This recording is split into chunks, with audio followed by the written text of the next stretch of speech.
Today we're talking about the 5 ways the INFJ changes lives.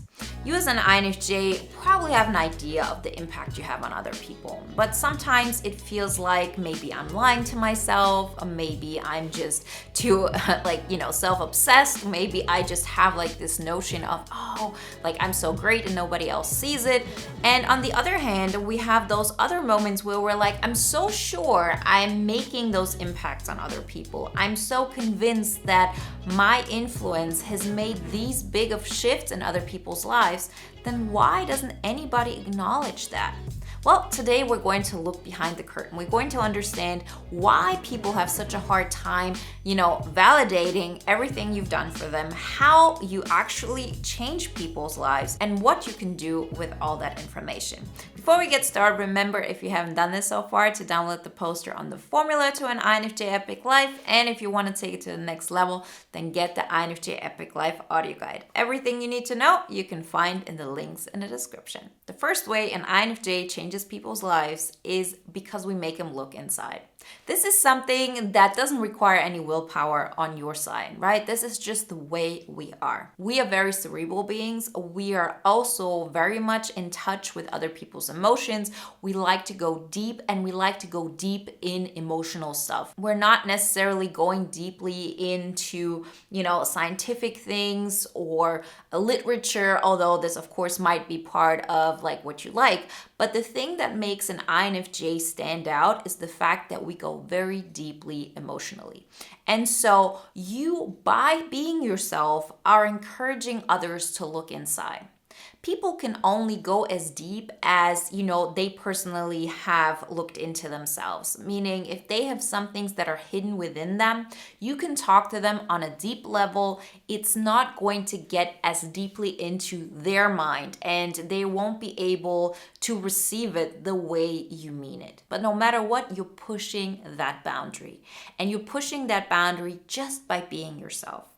And chances are that you will meet people one way or another who will see you, will have an interaction with you, and because of that, will go a little bit deeper within themselves. And the people who cannot, those are the ones that, lash out, don't want to have anything to do with you, and just, take a step back. That doesn't mean, of course, that all INFJs are great people, and that is the only reason why people, leave you. But one of the main things is that no matter what, if people like you or they don't like you, you just being by yourself are forcing other people to look inside. Whatever they find there might be great, might be uncomfortable, that's on them.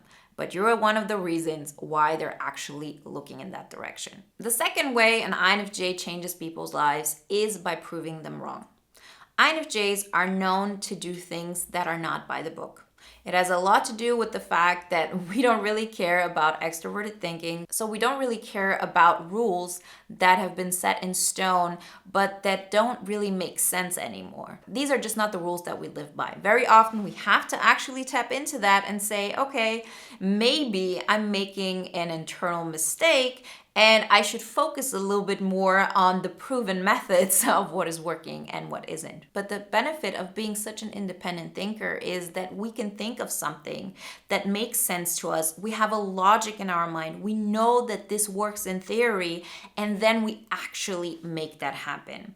And once you do this, you prove so many people wrong who thought that there's no way you could live that kind of life. And because of that, you're proving people wrong. They recognize that they have been living by this life philosophy of that's all that's possible. Because once you as an INFJ make those things happen that, not many people have made happen around you, and you love doing these things because this is something that excites you, because it's something that proves to you that your logic actually makes sense, you're inevitably, making other people see that there's another way. And when people see that you're able to create something that they never thought possible, it makes them question the choices they've made so far. It makes them question their life philosophy of, okay, that's all I can do, and that's the only way I can live. It encourages them to make choices that, make sense for them, that might not be completely by the rules, but they would make them happy. You're helping others step outside of the box, and because of that, live a more fulfilling life. The third way an INFJ changes another person's life is that the INFJ triggers anger and fear. This is not something that we like to hear. It's not something that is comfortable, but you, by living outside of the norm, will always cause some kind of reaction in other people. And more often than not, it will be connected to some kind of anger and some kind of fear because you're not living by the rules that they seemingly have to live by. And they will see this firstly through the choices you make in your life, regardless of them. And second of all, they will experience this through the choices you make concerning them. So the conversations you have with them, the openness and the vulnerability that you bring forward when you talk to them. It makes people uncomfortable because they recognize that they have been living by those parameters and they feel they have to obey them and they have just no other choice. They've accepted that. And then you come along and you just say, no, I don't have to live by those unspoken rules. Guess what? It will make people fearful. It will make people angry because first off, they don't understand you. They don't understand how you can live this way. And second of all, it will make them angry because, how can you dare to live out all of those things? We all have to play by the same rules. We all have to make those sacrifices. And you just come along and feel like you can, do whatever you want. That's how a lot of people feel once an INFJ really gets out of themselves and really shows them their true colors. And triggering those feelings of fear and anger is actually a good thing. Because if they didn't have those feelings to begin with, you wouldn't be able to trigger them. And we have to understand that this is not your responsibility. This is not something that is your fault. And it's not something that you have to try to avoid. You being yourself and you breathing and you taking up space is your birthright, right? And if that in itself makes people uncomfortable, then it's because they see that you're doing something that they haven't dared to do yet. And as long as they are really confronting themselves with that, they will continuously experience this anger, they will continuously experience this fear, but the more they experience that, the more they bring those feelings to the forefront and they can feel them and they can heal them. You will see people will have those two reactions. They either get angry and fearful, and then, they continuously try to challenge you until you back off, which we don't do. Or people completely just, leave you alone. The problem with this is that INFJs very often back off once they see that they've triggered anger and fear. And that is something that we have to learn to stop doing. Because this is going to be a continuous cycle of you saying, please don't be angry, please don't be mad, please don't be afraid, I want all the best for you. And the other person will feel that you're not telling them everything. They will feel that you still believe that you have the right to be who you are. And this will continue until you finally get to a place where you say, no, I'm not going to be responsible for that. I'm going to choose myself. Because the moment you do this, they cannot pretend like, they have to teach you a lesson of who do you think you are? You can live like this. They see that you're unapologetically you. And when you do this, they have to deal with those emotions within themselves. And once they start feeling those feelings, they start to heal them. And a healed person is a new person. This actually changes lives. And I've seen this so often, not just with me and people I've met in my life, but also with INFJs that I've had as clients or people in bootcamp who have experienced this with, having people react to them this way. And if the INFJ stays on course and knows that they're not doing anything wrong, by just, embracing who they personally are, then people have to face those uncomfortable feelings and it's on them, right? This is not your emotion to take care of. It's theirs.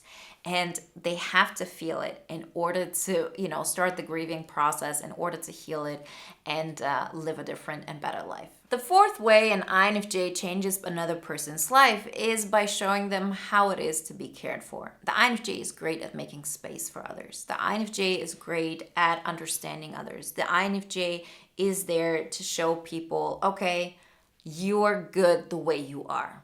You deserve to be cared for who you want to be and what is uniquely you. And they might experience this for the first time once they see you, once they have an interaction with you, because you connect with them on such a deep level and you connect with them in such an authentic and unique and vulnerable way that they see and experience for the first time how it is to be cared for. And very often when people experience this, they understand that they deserve better, that they deserve this feeling in their life.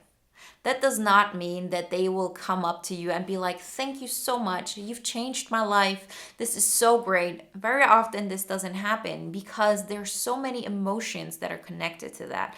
There's so much fear and, vulnerability that is connected to that. But once they experience this feeling of being cared for, it will stay with them forever. And it will be like a northern star that is guiding them towards a version of themselves that cares for themselves as well. You cannot emulate something you have never experienced, and we can be a mirror for them. And for the first time, they might be able to recognize what is missing. And so with people having one meaningful interaction with you, that in itself can trigger an entire path of self-discovery for the other person. Again, this doesn't mean that people might be able to articulate that, to actually recognize what you've done for them. But if you look back at that person's life in a couple of years, you will see that there will be a significant difference. And you can tell, okay, this kind of connection that we had was part of the reason they changed their life. And the fifth way an INFJ changes another person's life is that we make people aware of what they're missing. We experience life very intensely, and some of us are able to live it out the way we deserve. Others keep it hidden. But every person that has some kind of deep connection with us, even if it's just for one time, will know this. And they will see through us as a mirror that something is missing. Because if you're able to experience an intense emotion, if you're able to experience an intense and vulnerable moment, you know that this is something which you potentially could feel more often. And so if you've experienced this once, being around an INFJ, it will show you that there's more to this, that you are able to experience this on a bigger level and more often than just in this one moment. And it also shows them that this is not something that is only based on being around you. I think this is something we as INFJs have to come to terms with. It is something that we have to understand somehow, that although we can trigger all of those emotions in other people, they wouldn't feel those things if it didn't live within them, right? It's part of who they are. And so if they're able to experience those emotions when they're around you, they can potentially experience those emotions when they're around themselves, when they're around nature, when they're around other people. And if they experience this once with you, because you're able to bring those things forward, they understand that something has been missing. They understand that life can be more intense, that life can be more joyful, that life can be just more abundant and full of energy. And once they have this in their life, it will always be something that will push them forward. Hopefully in a very positive way. But most of the time, it will have an impact on how they live their life in the future. Remember, if you want to learn more how to choose yourself and how to be in alignment with all the power that you do have, then get the poster on the formula to an INFJ Epic Life. And if you say, now is my time, I want to take it to the next level, then get the INFJ Epic Life audio guide. All the information you need you can find in the links in the description. And if you want to watch another video now that is in alignment with today's topic, then watch the video, Why Being Around an INFJ is Like Being on Drugs.